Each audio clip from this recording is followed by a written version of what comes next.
Hi, Shaz. Can you hear me? I can hear you, Joshua. Can you hear me? Yeah, perfect. Looks like we're all good to go. How are you doing? I'm very good, thank you. And how are you? Yeah, I'm not too bad at all, thank you. You keeping well? I'm trying to. And how's the conference coming along so far? Absolutely incredible. Masses of value. Um, I'm learning a lot. Everyone else is learning a lot. That target, we are smashing it. I think last count we're about 8,200 raised of a £10,000 target. Brilliant. So we definitely are on our way. That's fantastic, and I'm so pleased that you've done this, and I'm really delighted to be part of the property conference. I was just seeing on Ranjan's background, it looks like he sat somewhere on a beach in the Bahamas. Yeah, he's boring India's background. Yeah, perfect. So have you got slides to share? No. All right, perfect. What we'll do is, so have you got presentation, or should we do a bit more of a Q&A? More of a Q&A, and I'll talk about some of the stuff. So it depends. What I usually find is people like to ask questions, so I'm happy to answer questions. Yeah, perfect. Okay, so what we'll do, anyone who's got any questions, drop them in the comments. Get your questions in, absolutely anything to do with property tax, help that's available, get them in the comments now. We'll get those answered. And whilst we're waiting for those to come through, would you be able to kind of run through some of the government help that's been available and the kind of support that's available at the moment? Yeah, absolutely. And then somebody did reach out to me and asked a question, so I'll kick off with that question once we go into questions. So there's been a lot offered by the government, and people have been sharing lots of information. I know you've been sharing information, Joshua. I've been sharing it. So there's a lot going out there, but people still perhaps sometimes don't fully appreciate or understand what's going on. And you'll appreciate that the kind of information's been trickling in bit by bit. So what we thought was correct, say 4 weeks ago, is now perhaps not correct because the government's given us more information, more guidance. So on Monday, the furlough scheme, the job retention scheme, opened up, and it's been absolutely manic and crazy. So if people don't know about this, if you are an employee, you can be furloughed, and the government will pay up to 80% of your salary, capped at a maximum of £2,500. So you can get a maximum of 80% of £2,500. And on top of that, your employer can obviously reclaim employer's NIC and minimum pension payments. So that's quite important. But the common and the obvious question that Joshua, you and I usually get asked is, I'm a director of a company, can I furlough myself? And after about a week of trying to find the answer and following Martin Lewis and everybody else, we finally found out, yes, you can furlough yourself if you are a director, but unfortunately, most directors are on a very low salary of around about somewhere from 500 to 720 odd pounds, depending on how much they want to take out. Usually it's around about the £700 mark per month. What that therefore means is you're only going to get 80% of the £700 per month, as opposed to the additional dividend that people have been taking and are taking. Now, there is some talk going on in Westminster, and people are lobbying the government to say that dividends should be included, or at least there should be something offered similar to the self-employed income support scheme. I can't see that happening in a rush, but if it does happen, of course, we'll keep people posted. Above and beyond that, if you have a business and you are paying business rates and you qualify for small business rates relief or the rural rates relief, then you will get a £10,000 grant through your local authority. I think that's the big one and the most important one, because pretty much that applies to everybody who is on the business rates register. So if you haven't applied, you can go onto your local authority or council's website, apply for it. What you usually have to do is give them your rates number, account reference number, plus your bank details, and they will make a transfer to you. If you want to wait, you can wait. I know most councils are given targets by the government in terms of when they should make payments. Peterborough has a target to pay 90% of that grant by the end of this month. And I know we're pretty much ahead of target. So that's working well. If you're in retail, hospitality and leisure, and your rateable value is more than 15,000 but less than 51,000, you can then qualify for £25,000 instead of the £15,000. So the £10,000 applies to all businesses. The 25,000 applies if your rateable value is more than 15 grand, less than 51 grand, and you're in retail, hospitality and leisure. Above and beyond that, if you have employees who are off sick, and the first 2 weeks of statutory sick pay will be paid by the government. The common question is, do they need a sick note? No, they do not need a sick note. The government has said they'll cover the first 2 weeks' payments. If you're self-employed, you have a business, and you can't pay your VAT, any VAT payments due by the 30th of June do not have to be paid, and you have to pay them by the end of this tax year, which is obviously the 5th of April 2021, but I assume you'll probably be paying it by the 31st of March. So that's helpful. If you can't pay your PAYE, in my experience, and I'm sure Joshua, you'll agree to some extent, HMRC have been very reasonable and very flexible in terms of offering time to pay arrangements, both for PAYE. We've done CIS, they've been good with that. We've done corporation tax, they've been good with that. Obviously, if you've got your own income tax to pay through your self-assessment, doesn't need to be paid by the 31st of July. You can defer that to the 31st of January.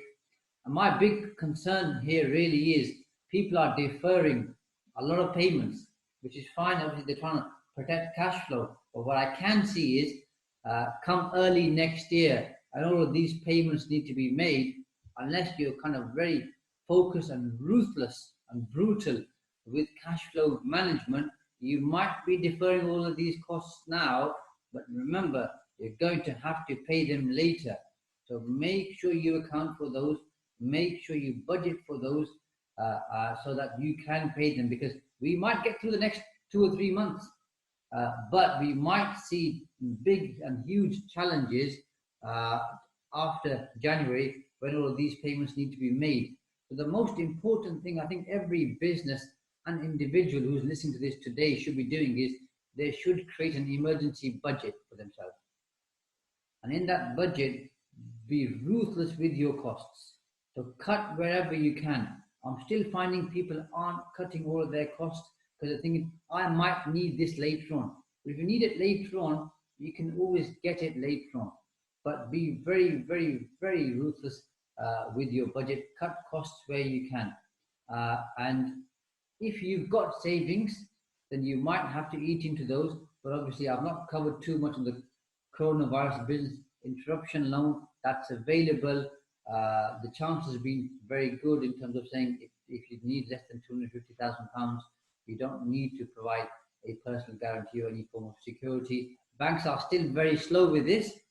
I think the bank that's the best so far is NatWest. So they've given most of the funding compared to the other banks. But if you turn over less than £45 million, you're based in the UK, you're a trading business, you can apply for the coronavirus business interruption loan. The first 12 months interest payments are covered by the government. The government guarantee 80% of the loan. So do apply for that. Unfortunately, what I am seeing is that only banks are only giving this to their own customers. So if you want to move from your own bank and go to a different bank, they aren't taking on new business, generally speaking, for this particular type of funding. So if you can't get it through your own bank, then you have to seek and source other forms of funding. And I know Joshua, your partner, Alice, is very good at that. So they can always speak to her. Or of course, there are other brokers available and other finance people as well. But I know Alice is very good at helping with this. And going above and beyond this, if you can't pay your credit cards or your other loans, don't sit there and wait for your loan companies to contact you. Get on the phone, talk to them. I am finding credit card companies, store card loans personal loans, guarantor loans, all of those companies, including credit unions, are being very helpful and are allowing you further time to pay. What I will quickly add in here, Joshua, because I've also been a victim of this in the past, is unfortunately when things like coronavirus happen, we do see sharks coming out, we do see scammers coming out.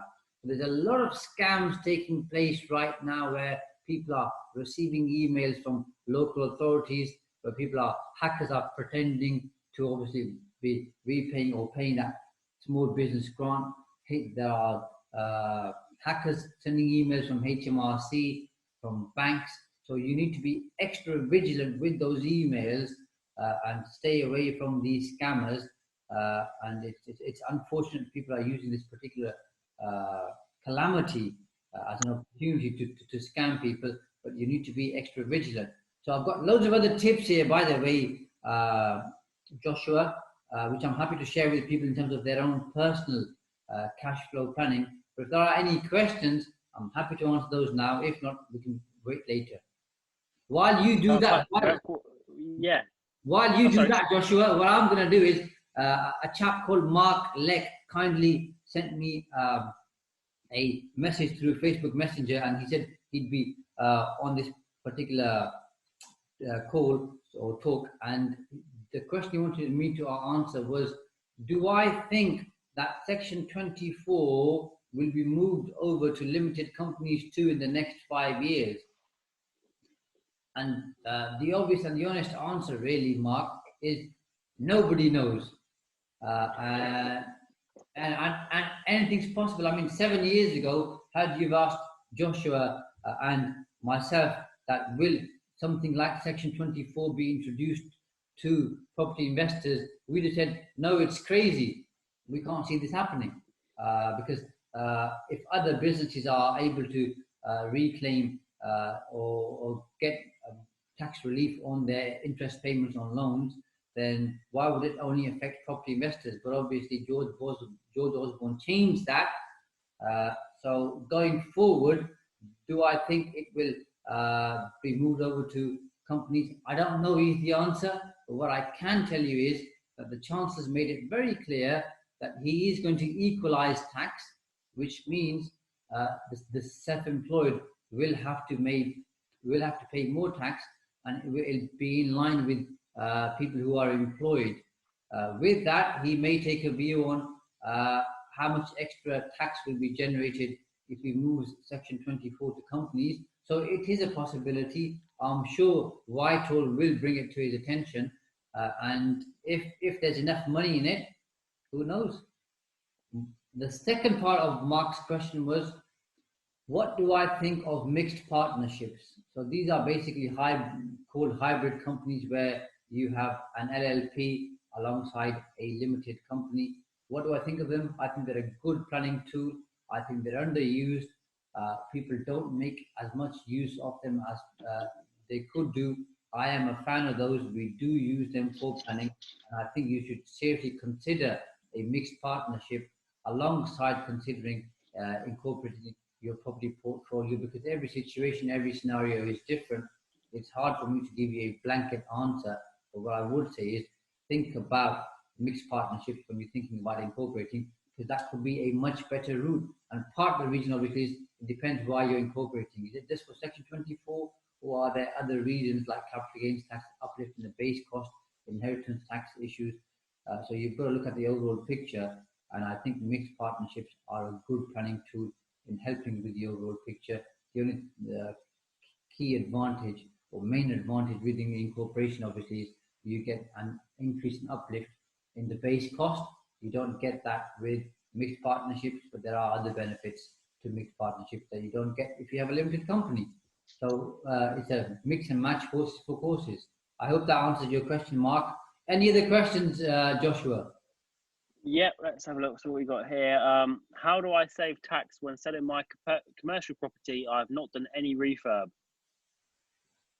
Well, there's not much to save there really, apart from the fact that if the property is in your name, and again, depending on how much you owe by way of mortgage, you could add, if you have a husband, wife, or a civil partner, you could add them and use up their annual exemption for capital gains tax. That's an opportunity. If it's a pure commercial property, there's not much you can do. If you're looking to convert it into residential and then change it into service accommodation and run it as service accommodation, you could then, but in the old days or before March, 11th of March, it was called entrepreneurs relief. Moving forward, it's called business asset disposal relief. So you could claim that. That's been limited to £1 million as opposed to £10 million before the 11th of March. So that's a possibility you could look at. But generally speaking, there's nothing there that I can think of that would assist you. Obviously, if you didn't claim capital allowances, that's something you should have considered and you should have claimed. I think Arthur Kemp was on yesterday. He'd have covered that in detail. And if there's anything that you want to add, Joshua, you can do. But I think pretty much commercial property is plain vanilla, apart from the fact of adding other partners and obviously claiming capital allowances. Yeah, absolutely. So another question we've got, do you have any advice for reducing taxation when buying sites for development? Yes, it depends is the answer. So there are a couple of tax planning opportunities that you could possibly and potentially look at. So, sorry, Joshua, is this in buying land or just buying property to develop? Just says sites. Okay. Yeah. So if again depends on what you're looking to do. If you're buying a site and you're renting it out for the time being, and then you're looking to develop it, then you could buy it as a partnership and then look at incorporating it later on to get the uplift in the base cost. That's an opportunity for you. You could set up an LLP, add other partners, and again incorporate. If you're just buying land, you could buy it in the name of the company and then have an option agreement to sell it to you personally. There'll be some tax savings there. The key question really is, are you looking to sell it or are you looking to hold it? Because some of the tax relief that apply to property apply, like Section 162 incorporation relief if you're holding on to property. Other tax reliefs apply if you're a property trader, like entrepreneurs relief. So it depends on the actual scenario. So if you can give me a scenario, I think I'll be better able to answer that question. But generally speaking, there are 3 or 4 planning tools and opportunities for property developers that we can't go into detail here today, but that do exist. Perfect. Yeah. So I'm sure that answers your question, John. If not, put a little scenario in and see if we can help you with that. So a question here. I've got a company as a tenant. They've rented 2 flats from me using it for SA. They've now just stopped paying rent.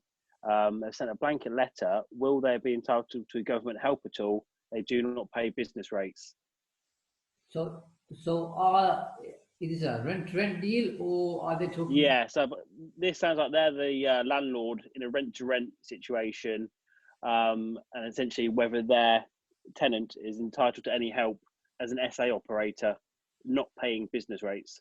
Well, if they're not paying business rates, if they can speak to the valuations office and register for business rates and demonstrate they should have been paying business rates as of the 11th of March or earlier, then they could do. Some councils are being more flexible over this.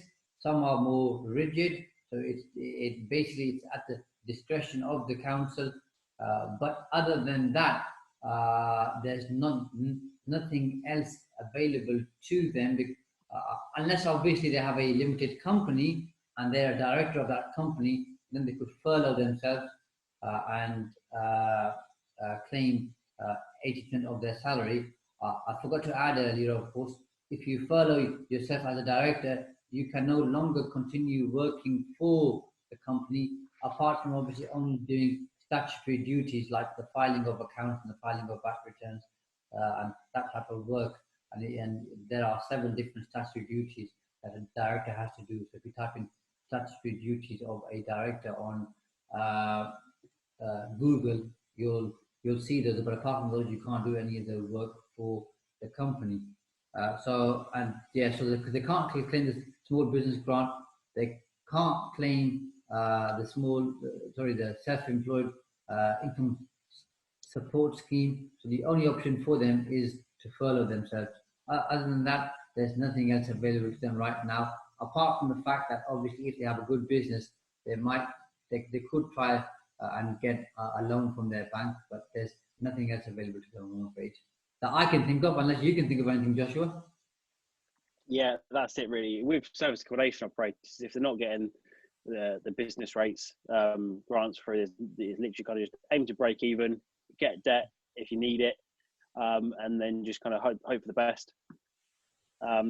So speaking of the grant, it's a personal question actually. So I'm in the process of going through trying to get a business rates grant through. We're in a serviced office here, but we never got around to registering it with the business rates unit, so it's not been rated for the VOA. So in your opinion, kind of how are the council exercising their discretion in backdating those grants?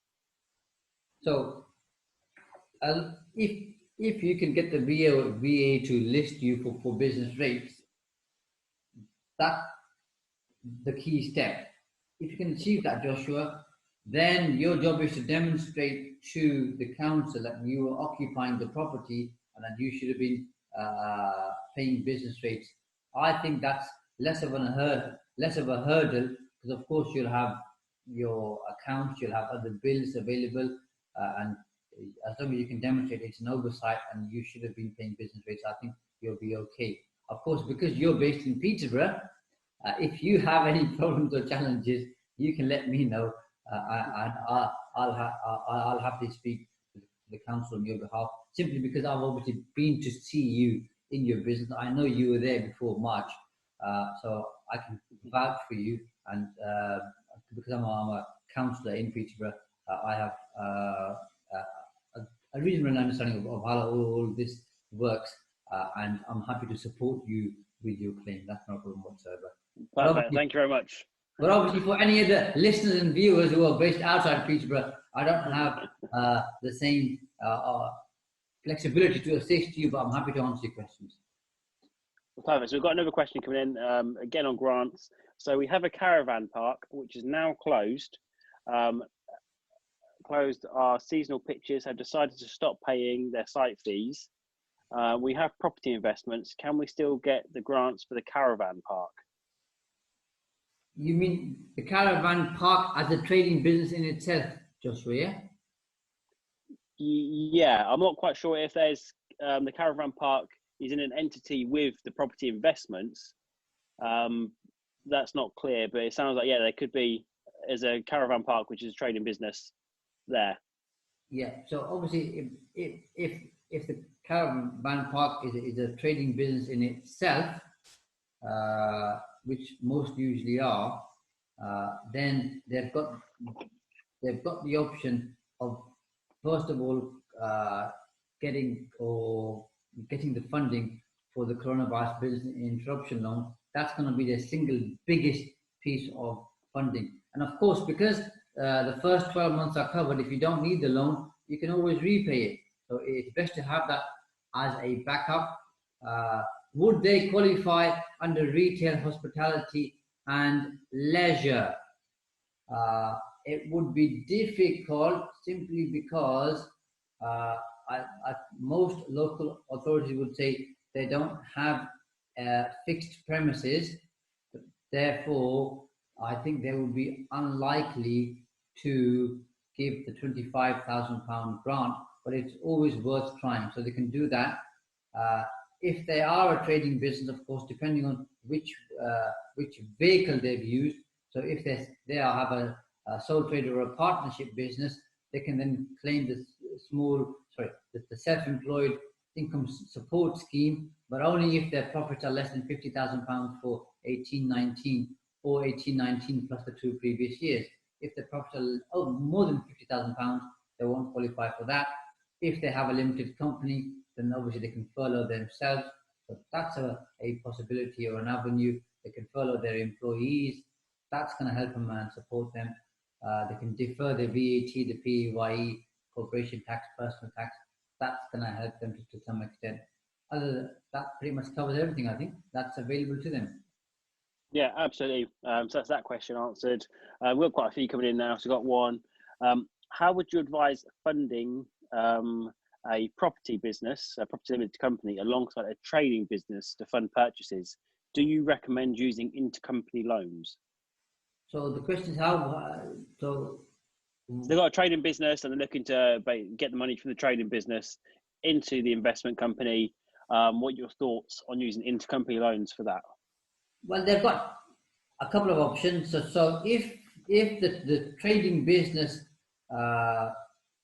is a limited company and the property business is a sole trader or a partnership and they loan the money, then they've got a Section 455 problem, okay? Because they're obviously a participator in the whole structure. If both are limited companies, then of course you can make loans from one company to the other. You can charge interest if you want to. That's absolutely fine. That could get messy if you start having more than 2 or 3 companies, because you'll have loans going backwards and forwards. And it is difficult to keep on top of loans. You'll know from experience, Joshua, that most directors can't keep on top of loans in one particular company, never mind 2 or more. And the other possibility, which I favor, is looking at setting up a group structure where you have a holding company, which makes it easier to obviously move money from one company to the other. The only challenge this particular person would have is if they are a property trader, then it's okay. But obviously, if they have an investment business and then they've got a trading business and then they set that up as a group, and if 20% or more of the assets or the income or the profit or the time spent is on the investment activity, then they would lose trading status, which means they would lose things like business relief and business asset disposal relief, which is formerly known as entrepreneurs relief. So they lose some of those benefits you have as a trading business in terms of tax that you wouldn't get. So it depends on what type of property investor they are. Are they a property trader or an out and out buy-to-let investor? If they're a buy-to-let investor, then maybe stick to making loans from one company to the other. Perfect. Yeah, that's helpful question. Got thumbs up there. I'm a director of my company and I thought I could furlough myself, but found out I can't because I pay myself annually via payroll, not monthly. Do you think UK Gov will change this? Oh, there might be a good answer to this one. Do I think the UK government will change this? Do you think the government is going to change it, Joshua? Because I've already answered one question about the government not changing Section 24. It's unlikely. I think they should change it. They should change it. The big challenge or the problem is, of course, initially they said you should have filed your RTI by the 28th of February, but it should have been 29th of February. But by the end of February, then they moved that goalpost to say the 19th of March. The problem for directors who are on an annual salary or annual payroll, they wouldn't have filed it by the 19th of March, so they're a bit stuck. So at the moment, the Chancellor hasn't moved. Will he move? I doubt it, because it's going to open up a new can of worms. I don't think he's going to move, because we've seen that he's not been that favourable to business owners who own and operate a limited company, because obviously he's not allowed dividends to form part of the payment, and I don't think he's going to move in terms of this particular change either. That's my view. What do you reckon, Joshua? Yeah, I think at the moment we're kind of getting to the stage where it's a bit too late. It'll be a couple of months, realistically, before things do start to go back to normal, and we're already kind of best part halfway through this. Yeah. And it's going to be a case of when they get wind of this and they think they need to do something, it's going to be a case it's too late. So what's out there is pretty much what's out there. Yeah, that's right. It's a shame, really, but it is what it is. So moving on. So, what would you consider the most efficient way to joint venture? Is that in terms of the actual vehicle to use, or just generally, do you think? I think it's probably the vehicle to use. Yeah. So I'm a big fan of limited liability partnerships, but again, it depends on what somebody is joint venturing on. But generally speaking, what most of my clients do and what I see most property investors doing is they usually end up having a holding company, and then they use that particular vehicle to joint venture with other parties. And again, it depends on, are they holding on to the asset? Are they selling the asset? Of course, if you sell the asset, the only thing you have to do if you have a holding company structure is you pay the corporation tax, and then you can obviously move all of your funds back into your holding company without paying any further tax.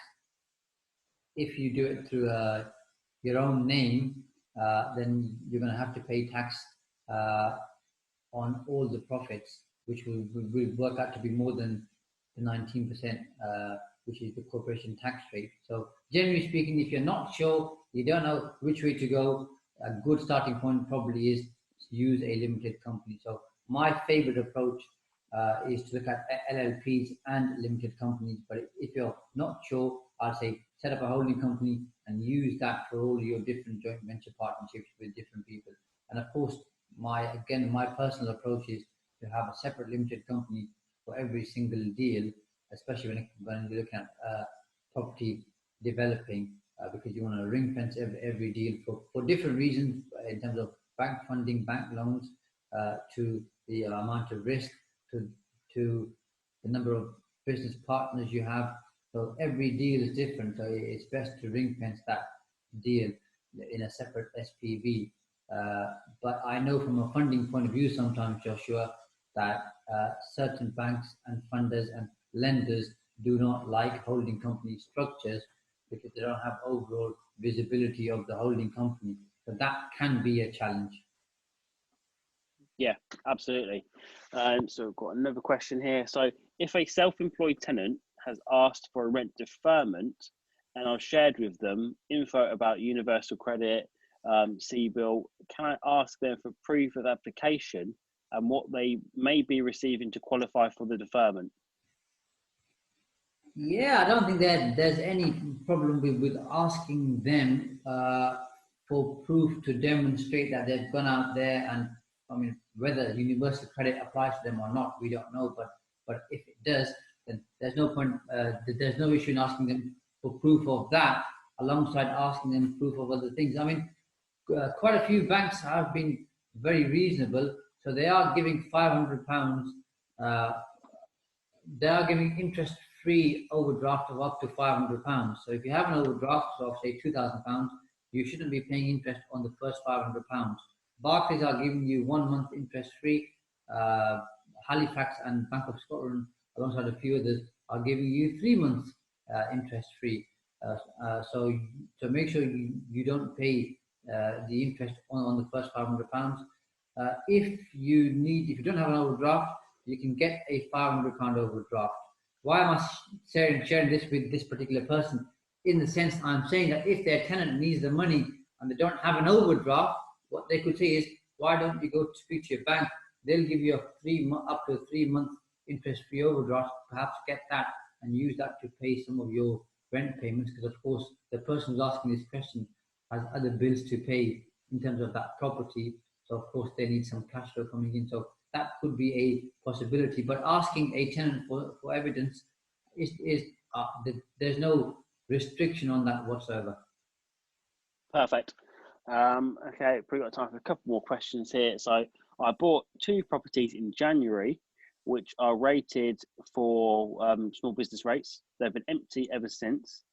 The council are saying they have no obligation to pay the grant for businesses or account holders which are not registered for business rates before 11th of March, and they may or may not show discretion. I asked for a business account number over a month ago with my completion certificates, but haven't received anything back.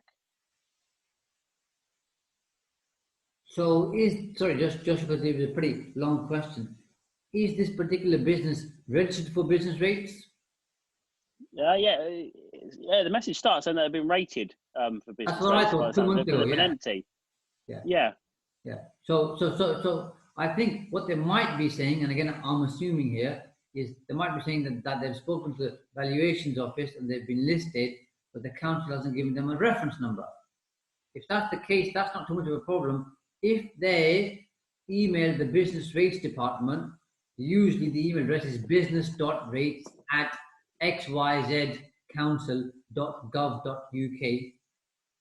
Send them evidence of where you've previously uh, spoken or emailed the council to request a business rates account number, and they should be able to oblige. I had somebody contact me who'd applied for an account number 12 months ago, and the council hadn't yet issued them with an account number. And we're working on that, and hopefully they should be able to get an account number. So if they've already applied, Joshua, they should be okay because they can demonstrate they had applied and they've got a listing through the valuations office agency. So they should be fine. They should qualify for the grant. Perfect. So hopefully that's helped there. Got another question. So I've given a loan to my limited company to purchase a property used for service accommodation. Can I charge the company interest? And if so, how high an interest rate can I charge? Aha. I think this is one of your and my favorite questions, isn't it, Joshua? Yeah, there's a good answer to it. Yeah. So the answer is it depends. So if you're a basic rate taxpayer and you don't have any other income from savings, you can charge up to £1,000 interest, and it's going to be tax free. If you're a higher rate taxpayer and you don't have any other income from savings, you can get up to £500 interest free. If you are an additional rate taxpayer, i.e. your income is more than £150,000, then there's no interest free element, but you can still charge interest. How much interest can you charge? Again, it depends. Some people say to 3, 4, 5%. My personal answer to you is somewhere between 10 to 15% is plausible. And the reason for that basically is that although banks might charge you 3 or 4% above base, what they usually do is they have some form of security or personal guarantee. When you loan money to your company, you do not offer security and you do not give a personal guarantee, number one. Secondly, a bank ends up being a preferential creditor when they loan money to your company. When you loan money to your company, you are not a preferential creditor. Therefore, you are taking a higher risk than a bank. And the third point is when you get a loan from a bank, they make you sign a document. What usually happens is that they want you to make monthly repayments, both in terms of capital and interest. And of course, when you've loaned money to your company, you do not get that monthly repayment. Therefore, that's a higher risk as well. So all of those things put together, I think if you charge 10, 12, 14, 15%, you should be fine. But I know other commentators sometimes say that's too high a rate, but I've never had any issues with any of my clients charging those kind of rates based on the reasons I've given you. I know we're kind of running out of time here, Joshua, but happy to take another question if there's one. If not, then I'm... Yeah, what we'll do is a follow-up from that question. So the loan was made a year ago. Can I backdate the interest charges? It was made when?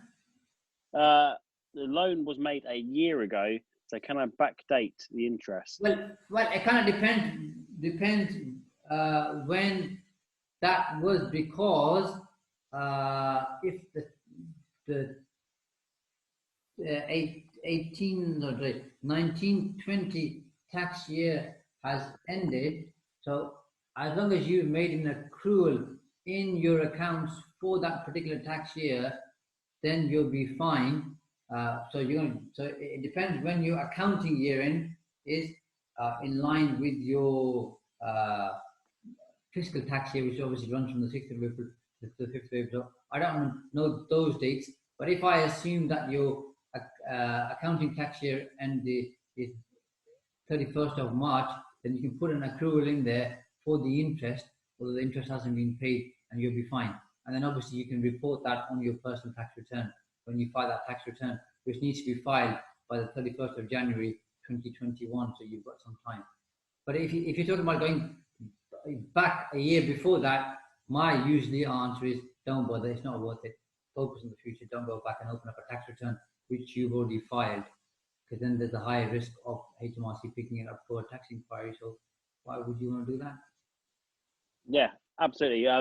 So we're out of time now, but that's been hugely valuable to everybody on this. Got some fantastic feedback. Thank you very much, Shaz, for taking the time to come on. You're welcome, Joshua. I had 26 points here I wanted to share with people, but I'm more keen to answer their questions. So I hope people have found that useful.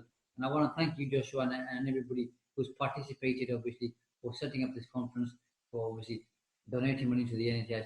You're doing something very worthwhile, and it's been a pleasure to support it the best that I can. Perfect. Thank you very much. I look forward to speaking with you later. Take care. Cheers. Bye-bye. Perfect. So that really was a fantastic session there by Shaz Nawaz, running through a lot of people's questions, a lot of value there in terms of questions answered. What we are going to have to do now is, just because of the way we're streaming this, the Facebook live feeds, they actually can't exceed a certain amount of time. So you have to refresh these essentially, which means you have to close this feed down and create a new one. So what we're going to do to everybody is we're going to say we're going to close this feed down in a minute or two. Go get yourself a drink. Go get yourself comfortable again, and there will be a new feed coming up. So this isn't going to cut off. There's a new feed coming up. So go back into the property conference group. We're going to pin it at the top so that you can get straight back onto this, and we'll be picking up where we left off. So you will not be missing anything. So please do come back. So what we're going to do is just going to close this feed off. It should only be for the Facebook. YouTube should still stay exactly as it is, but come back to the group because there will be a new feed going live, and we do have Tarek Mubarak who will be going through how to properly structure your joint ventures. I look forward to seeing you in the new feed, and I'll see you in a couple of minutes. Cheers.